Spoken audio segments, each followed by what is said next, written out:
Argumentasi akan dimulai dalam 3, 2, 1. Pemimpin yang adil bukanlah dari kesempurnaan sistem, melainkan dari keberanian untuk melawan sistem yang tidak adil.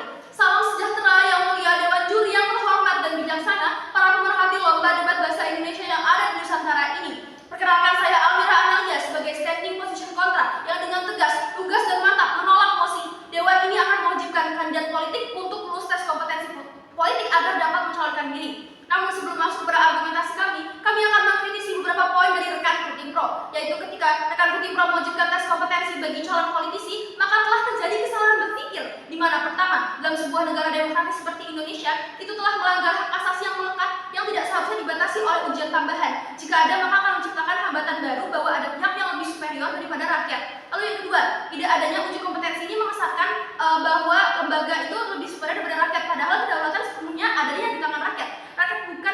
Rakyatlah yang berhak untuk menilai kompetensi calon melalui rekam jejak, visi dan misi mereka, bukan melalui tes tertulis yang dibuat oleh sebuah lembaga.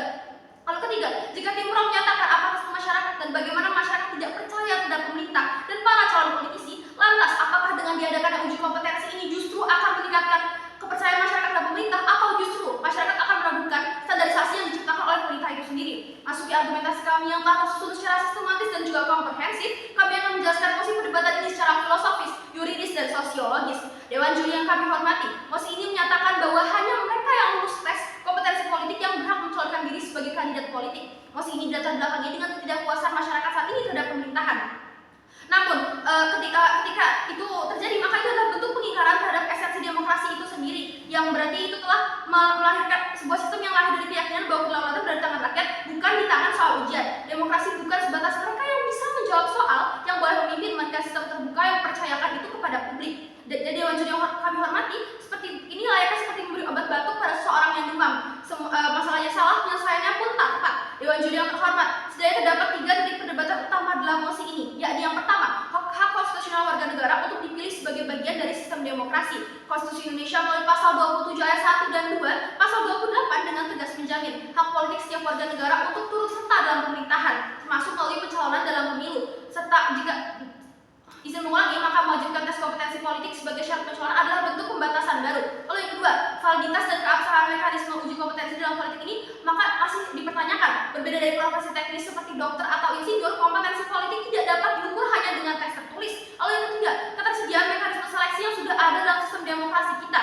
Maka semua ini secara langsung telah menjadi proses penyaringan kompetensi yang lebih komprehensif daripada ujian. Pada perdebatan kali ini, kami dari Timpro membawakan 3 poin argumentasi utama yang memperkuat sikap penolakan kami terhadap mosi ini. Pertama, tidak jelaskan standar dan otoritas uji kompetensi politik. Mosi ini membuka pertanyaan besar, siapa yang merumuskan standar kompetensi politik? Apa indikator kelulusannya? Dan apakah prosesnya netral? Oh, yang kedua, pelanggaran terhadap hak memilih dan dipilih yang dijamin oleh konstitusi. Undang-Undang Dasar 1945 secara eksplisit menjamin hak warga negara untuk berpartisipasi dalam pemerintahan itu sendiri. Lalu yang ketiga, tidak ada bukti konkret bahwa uji kompetensi ini dapat meningkatkan kualitas atau kepuasan masyarakat terhadap pemerintahan itu. Faktanya dalam banyak kasus justru legitimasi dan efektivitas setiap pemimpin lebih ditentukan dengan keterhubungannya dengan masyarakat.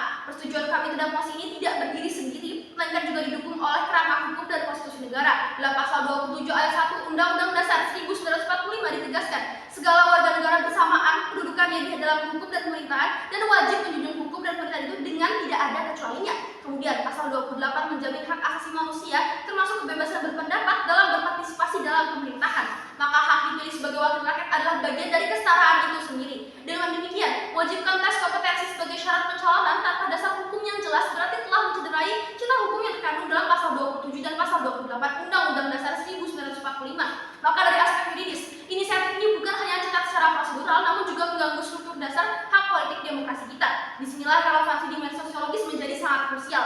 Bayangkan, seorang kepala daerah terpilih yang bukan hanya harus mengelola keuangan, tapi dia juga harus bertanggung jawab atas masyarakatnya. Yang dimana realitasnya menentukan apakah seorang itu bisa maju menjadi calon kepala daerah itu bukan dari mekanisme penyaringan internal, tapi dari mereka mendapat persetujuan dari partai.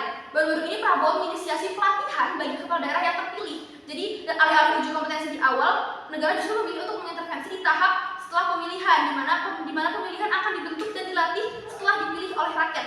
Maka kita bisa melihat satu hal penting, sosiologis pemimpin tidak dibangun di atas lembar ujian. Coba kita balik pertanyaannya, apakah dengan meloloskan calon kepala daerah melalui tes kompetensi kita pasti mendapatkan pemimpin yang pro rakyat, anti korupsi, atau bahkan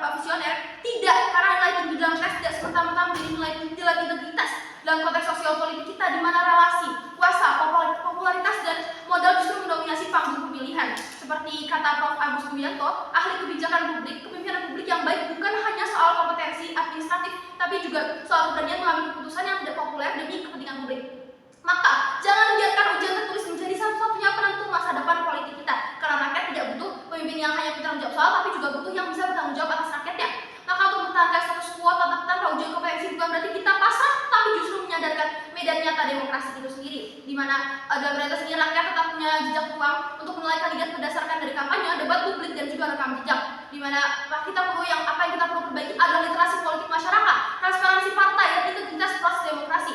Dewan juri yang kami hormati, argumentasi kami yang sangat tepat dan juga komprehensif, maka kami pun menawarkan solusi dalam perdebatan kali ini, yaitu yang pertama, pemerintah dapat memberikan surat edaran setiap partai untuk menekankan calon kandidat politik yang diajukan untuk menjadi pemimpin, untuk menekankan pendidikan politik terhadap setiap kandidatnya. Kedua, pemerintah pusat meningkatkan kolaborasi terhadap pemerintahan di bawahnya agar menciptakan persepsi yang sama dalam hal standarisasi politik bagi para calon tersebut. Dengan cara ini kita bukan cuma menolak ide bahwa uji kompetensi adalah jalan pintas menuju pemerintahan yang lebih baik, tapi kita juga menawarkan pemahaman yang lebih utuh bahwa pemimpin tidak dilahirkan dari selembar soal, melainkan dari pengalaman, dari pembinaan, dan juga kepercayaan masyarakat. Komitmen ini terhadap demokrasi yang sehat hanya akan tercapai jika proses politik kita tetap memberi ruang bagi rakyat untuk memilih pemimpin berdasarkan visi dan juga rekam jejak, bukan sekedar nilai ujian.